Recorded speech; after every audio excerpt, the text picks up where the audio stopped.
প্রিয় শিক্ষার্থী বন্ধুরা, তোমাদেরকে ইজি লার্নিংয়ের পক্ষ থেকে স্বাগত জানাই।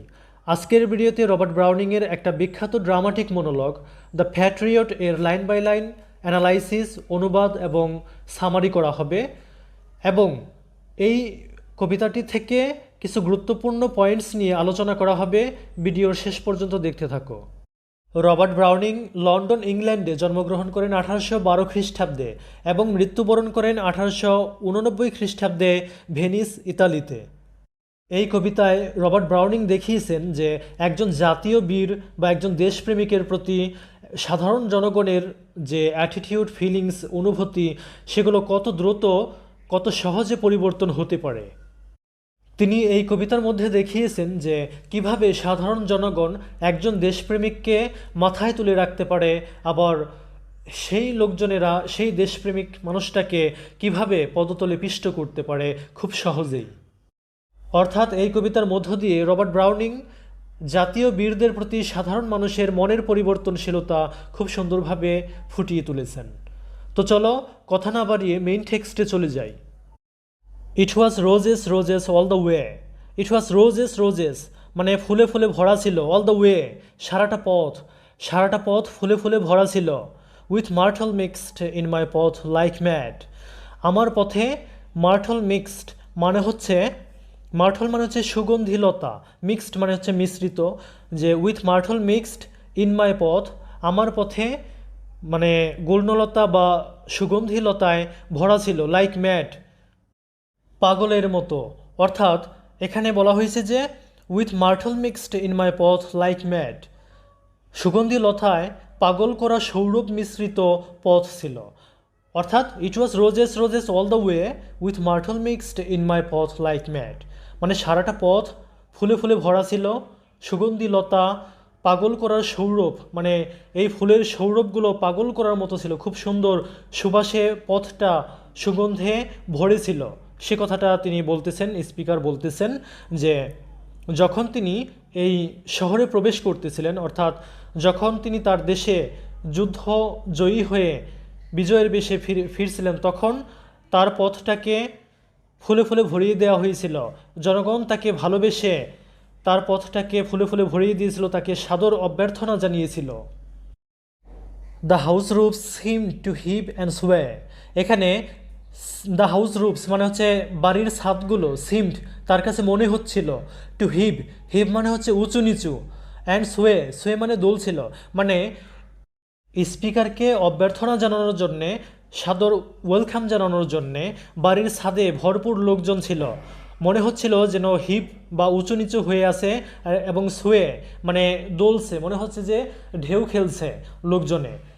এরকমভাবে তাকে সাদর অভ্যর্থনা জানাতে লোকজনের উপচে পড়া ভিড় ছিল। The church spires flamed. এখানে বলা হয়েছে যে দ্য চার্চ স্পায়ার্স, চার্চ মানে হচ্ছে যে গির্জা, আর স্পায়ার্স মানে হচ্ছে যে গির্জার যে উঁচু স্থানটা, সবচেয়ে উঁচু স্থানটা, সেটা গির্জার চূড়া। ফ্লেমড মানে হচ্ছে প্রজ্বলিত। সাস ফ্ল্যাগস, ফ্ল্যাগস মানে পতাকা।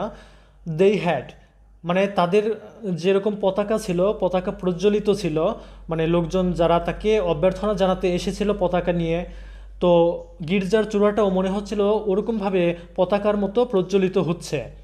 গির্জার চূড়া যেন তাদের পতাকার মতো প্রজ্বলিত ছিল। আ ইয়ার এগো অন দিস ভেরি ডে। এই দিনের ঠিক এক বছর আগে, মানে আ ইয়ার এগো এক বছর আগে, on this very day, on this very day ঠিক এই দিনে, এক বছর আগে ঠিক এই দিনে যখন এই স্পিকার তার শহরে প্রবেশ করছেন বীরের বেশে, তখন তাকে কিভাবে সাদর অভ্যর্থনা জানানো হয়েছিল, লোকজন তাকে কতটা ভালোবেসে তাকে সাদর অভ্যর্থনা জানিয়েছিলেন, সেই কথাগুলো তিনি বলছেন। তার মানে এই প্রথম স্টেঞ্জাতে আমরা দেখতে পাচ্ছি তিনি প্রেজেন্টের কথা বলতেছেন না, তিনি ফার্স্ট সময়ের কথা বলতেছেন, যে অতীতে এক বছর আগে তাকে কিভাবে ওয়েলকাম করা হয়েছিল। এখানে প্রথম স্টেঞ্জাতে it was roses roses all the way, এখানে আমরা ম্যাটাফোর দেখতে পাচ্ছি। কবি রবার্ট ব্রাউনিং এখানে ম্যাটাফোর ব্যবহার করেছেন। এখানে রোজেস এটা হচ্ছে সিম্বল অফ লাভ, এটা হচ্ছে একটা সিম্বল অফ লাভ। আবার এটা হচ্ছে যে ম্যাটাফরিক্যালি মিন করতেছে সমস্ত লোকজনেরা ওই বীর বা ওই স্পিকারকে খুব ভালোবেসেছিলেন। আবার এখানে ফিগার অফ স্পিচের দিক থেকে আমরা অলিটারেশনসও লক্ষ্য করতে পারি। এখানে দ্বিতীয় নম্বর লাইনে দেখা হচ্ছে মার্টল এবং মিক্সড মাই, এই শব্দ তিনটির শুরুতে এম কনসোনান্টটি রিপিট করা হয়েছে, তাই এটি হচ্ছে একটি অলিটারেশন। কারণ তোমরা জানো অলিটারেশন হচ্ছে repetition of a consonant at the beginning of two or more words. এই কবিতাটি হচ্ছে একটি ড্রামাটিক মনোলগ, কারণ এখানে লক্ষ্য করো যে স্পিকার একা একা কথা বলে যাচ্ছে, নিজে নিজে কথা বলতেছেন ড্রামাটিক্যালি, নাটকীয়ভাবে। তার সামনে যে লিসেনার্সরা আছে তারা সাইলেন্ট, তারা নীরব রয়েছে। তো চলো দেখি দ্বিতীয় স্টেঞ্জায় কি বলা হয়েছে। The air broke into a mist with bells. এখানে বলা হয়েছে যে দ্য ইয়ার ব্রক ইনটু মানে হচ্ছে যে ভেঙে ফেলা বা চূর্ণ বিচূর্ণ করে ফেলা, আর মিস্ট মানে হচ্ছে যে কুয়াশা, বেলস মানে হচ্ছে ঘণ্টাধ্বনি। তো the air broke into a mist with bells মনে হচ্ছে যে বাতাস কুয়াশাকে ঘণ্টাধ্বনির মতো চূর্ণ বিচূর্ণ করে দিচ্ছে। মানে তিনি যে আসছে বা তার আগমনটাকে সবাই ঘণ্টাধ্বনি বাজিয়ে ওয়েলকাম করছে বা তাকে ওয়েলকাম করে নিচ্ছে। The old walls rocked with the crowd and cries. এখানে বলছেন যে দ্য ওল্ড ওয়ালস মানে হচ্ছে পুরাতন ওয়ালসগুলো, রকড মানে হচ্ছে যে মনে হচ্ছিল দোল খাচ্ছে এরকম। With the crowd and ক্রাইস, crowd মানে ভিড়, ক্রাইস মানে হচ্ছে শরগোল বা হইচই। তো এই স্পিকারকে স্বাগত জানাতে এসে লোকজনেরা এতটা ভিড় করেছিল, পুরাতন ওয়ালের মধ্যেও তারা এমনভাবে উঠেছে যেন মনে হচ্ছে, স্পিকারের কাছে যেন মনে হচ্ছিল যে ওয়ালটা দোল খাচ্ছে। এরপর স্পিকার বলতেছেন যে হ্যাড আই সেড, যদি আমি বলতাম, গুড ফক। এখানে গুড ফক মানে হচ্ছে যে ফক মানে হচ্ছে পিপল, যে হে সভ্য জনগণ, গুড ফক হে সভ্য জনগণ, মেরি নয়েজ রিফেলস। বলছে যে মেরে মানে হচ্ছে যে কেবলমাত্র বা নিছক, আর নয়েজ মানে হচ্ছে যে হইচই, রিপেলস মানে হচ্ছে যে কোনো কিছু নিতে অস্বীকার জানানো বা অস্বীকৃতি জানানো। তো তিনি বলতেছেন, স্পিকার বলতেছেন যে হ্যাড আই সেট, যদি আমি বলতাম, গুড ফক হে সভ্য জনগণ, মেরি নয়েজ রিফেলস, এই হইচই বন্ধ করো, but give me your sun from yonder skies, but give me কিন্তু আমাকে দাও, your sun from yonder skies. এখানে ইউন্ডার মানে হচ্ছে যে ওই বা ওইখানে বা ওই দূর আকাশে, মানে স্কাইস মানে হচ্ছে যে আকাশ, যে ইউন্ডার স্কাইস, যে ওই দূর আকাশের সূর্যটা আমাকে এনে দাও। দে হ্যাড আনসার্ড, তাহলে তারা মনে হয় যে উত্তর দিত বা তারা বলতো যে অ্যান্ড আফটারওয়ার্ড হোয়াট এলস, এবং তারপর আর কি চাও, মানে তারা উত্তর দিত যে হ্যাঁ আমরা সূর্যটা এনে দিব এবং তুমি আর কি চাও, মানে সূর্যটাও আমাকে এনে দিতে চাইতো। এতটা তারা আমাকে ভালোবাসতো এই 1 বছর আগে যখন আমি সিটিতে প্রবেশ করছিলাম। এই কথাটা স্পিকার বলতেছেন যে তারা এতটা আমাকে ভালোবাসতো এবং তারা এতটা আমার জন্য পাগল ছিল, তারা দূর আকাশের সূর্যটাকেও আমার জন্য এনে দেওয়ার চেষ্টা করতো যদি আমি বলতাম। এই স্টেঞ্জাতেও আমরা অলিটারেশনসের ব্যবহার দেখতে পাচ্ছি। এখানে কবি বলেছেন যে but give me your sun from yonder skies. এখানে লক্ষ্য করো যে ইউর এবং ইউন্ডার এই দুইটা শব্দের শুরুতে ওয়াই কনসোনান্টটি রিপিট করা হয়েছে। Alack it was I who leaped at the sun. এখানে অ্যালাক মানে হচ্ছে যে অ্যালাস, এটা হচ্ছে অ্যালাস এর আর্কেইক ফর্ম বা প্রাচীন রূপ। তো অ্যালাক ইট ওয়াজ আই, এটা ছিলাম আমি, who lived at the sun, lift মানে হচ্ছে যে ধাবিত হওয়া, অ্যাট দ্য সান যে সূর্যের দিকে ধাবিত হয়েছিলাম, to give it my loving friends to keep, বলছেন যে পরম বন্ধুকে ইহা দিয়াছিলাম রাখতে। Not man could do have I left undone, তিনি বলতেছেন যে নট মানে হচ্ছে যে কিছুই না, নট ম্যান কুড ডু মানুষ যা করতে পারে না, হ্যাভ আই লেফট আনডান আমি কি সেগুলোকে অসমাপ্ত রেখেছি। এই স্পিকার বলতেছেন যে অন্যান্য মানুষ যা করতে পারে নাই এমন কাজও আমি অসমাপ্ত রাখি নাই, এমন সমস্ত কাজও আমি করে দিয়েছি এই দেশের জন্যে বা এই মানুষদের জন্যে বা এই জাতির জন্যে। And you see my harvest, এবং আপনারা দেখতে পাচ্ছেন বা তোমরা দেখতে পাচ্ছ মাই হারভেস্ট আমার ফসল, হোয়াট আই রিপ যেগুলো আমি অর্জন করেছি বা আমার কৃতিত্ব দেখেছ। দিস ভেরি ডে ঠিক এই দিনে, নাও আ ইয়ার ইজ রান এখন 1 বছর অতিবাহিত হয়ে গেছে, মানে 1 বছর আগের ঠিক এই দিনে সকলেই আমার কৃতিত্বটা দেখতে পেরেছে, আমি কি করেছি বা আমি কি করি নাই এই দেশের জন্যে, সবই সকলের কাছে স্পষ্ট। তারপর চতুর্থ স্টেঞ্জায় স্পিকার বলতেছেন there is nobody on the house tops now, এখন হাউসের টপে বা বাড়ির ছাদে কেউ নাই।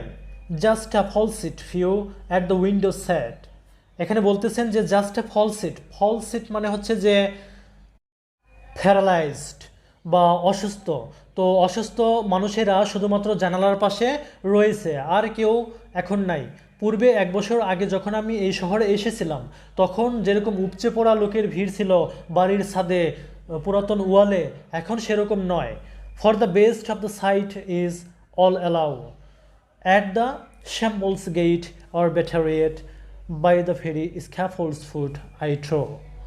তো এখানে তিনি বলতেছেন যে for the best of the sight মানে বেস্ট সাইট বা সবথেকে আকর্ষণীয় দৃশ্য দেখতে অল অ্যালাউ সকলে গিয়েছে। অল অ্যালাউ মানে সকলে গিয়েছে অ্যাট দ্য শ্যাম্বলস গেট মানে হচ্ছে যে ফাঁসির কাষ্ঠ বা যেখানে মৃত্যুদণ্ড দেওয়া হয় ওরকম একটা স্থান, ওরকম স্থানে সকলে গিয়েছে। আর বেটার ইয়েট মানে হচ্ছে যে আরও ভালো করে বাই দ্য ভেরি স্ক্যাফোল্ডস ফুট। এখানে স্ক্যাফোল্ডস ফুট মানে মৃত্যুদণ্ডের জন্য যে উঁচু মঞ্চ থাকে সে মঞ্চটাকে বোঝানো হয়। তো তিনি বলতেছেন যে আই থ্রো আমি বিশ্বাস করি। এখানে ট্রো হচ্ছে ট্রাস্টের আর্খাইক ফর্ম বা পুরাতন শব্দ।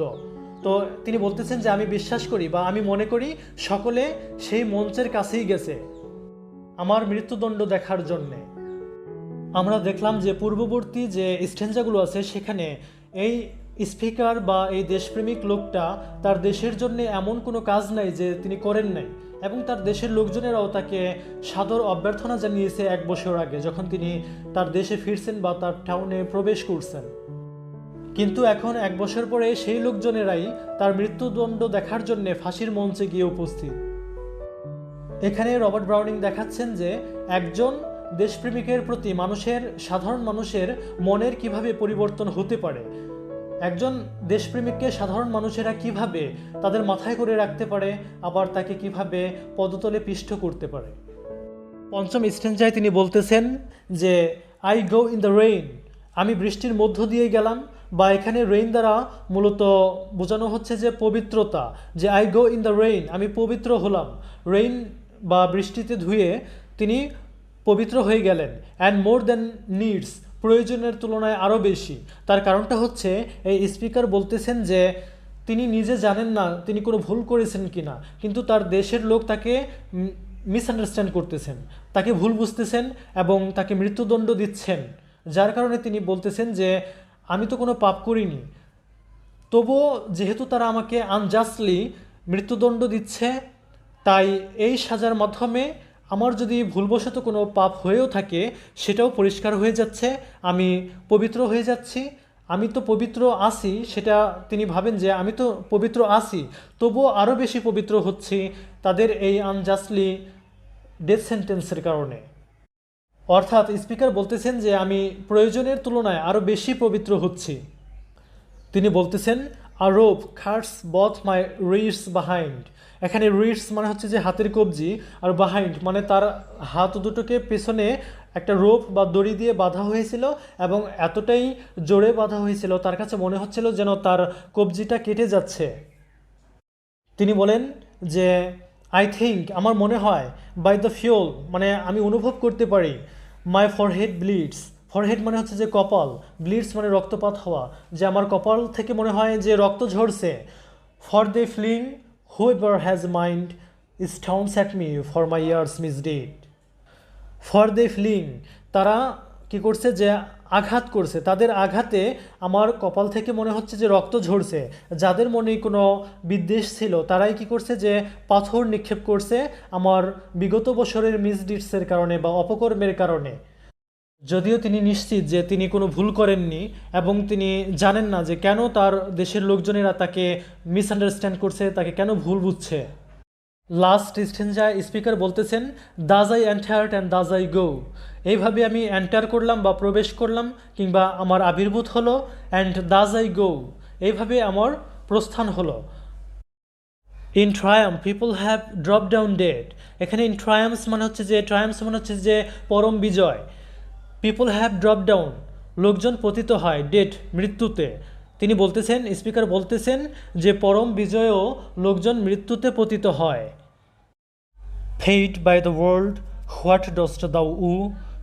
এখানে ফেইট মানে হচ্ছে যে প্রদান করা, যে ফেইট বাই দ্য ওয়ার্ল্ড পৃথিবী প্রতিদান দিয়েছে, হোয়াট যা কিছু, ডস্ট দাও, দাও মানে হচ্ছে যে তুমি, আর উ মানে হচ্ছে ঋণী, যে হোয়াট ডস্ট দাও উমি মানে তুমি কি ঋণী। গড মাইট কোশ্চেন, সৃষ্টিকর্তা প্রশ্ন করতে পারতো, নাও ইনস্টেড মানে পরিবর্তে, it is god shall repay, তিনি বলতেছেন যে it is god shall repay, স্রষ্টা রিপে করবে, প্রতিশোধ বা প্রতিদান দিবে। আই এম সেফ অলসো, তাই আমি নিরাপদ। তিনি ভাবতেছেন যে স্রষ্টা তাকে ন্যায় বিচার দিবে, যদিও পৃথিবীর মানুষ তাকে বুঝতে পারেনি বা পৃথিবীর মানুষের স্বল্প জ্ঞানের মাধ্যমে তার কৃতিত্ব তারা বুঝতে পারেনি, তাই তারা আনজাস্টলি তাকে ডেথ সেন্টেন্স দিচ্ছে বা মৃত্যুদণ্ড দিচ্ছে। এতে তিনি একটুও দুঃখিত নন, বরং তিনি আরও আনন্দিত, কারণ তিনি স্রষ্টার কাছে পৌঁছে যাচ্ছেন এবং স্রষ্টা তাকে ন্যায় বিচার দিবেন, সেখানে তিনি সেফার থাকবেন, সেখানে তিনি নিরাপদ থাকবেন। এইভাবে দ্য প্যাট্রিয়ট কবিতাটি শেষ হলো। আর এই কবিতার মধ্যে আমরা দেখতে পেলাম যে একজন ন্যারেটর, একজন স্পিকার তার জীবনের গল্পগুলো বলতেছেন, তার এক্সপিরিয়েন্সগুলো বলতেছেন, যেখানে লিসেনার্সরা রয়েছে সাইলেন্স। তো এটা হচ্ছে তাই একটা ড্রামাটিক মনোলগ, আর এখানে একটা ট্র্যাজিক স্টোরি তুলে ধরা হয়েছে, তাই গল্পটাকে বা এই কবিতাটাকে একটা ট্র্যাজিক পয়েমও বলা যেতে পারে।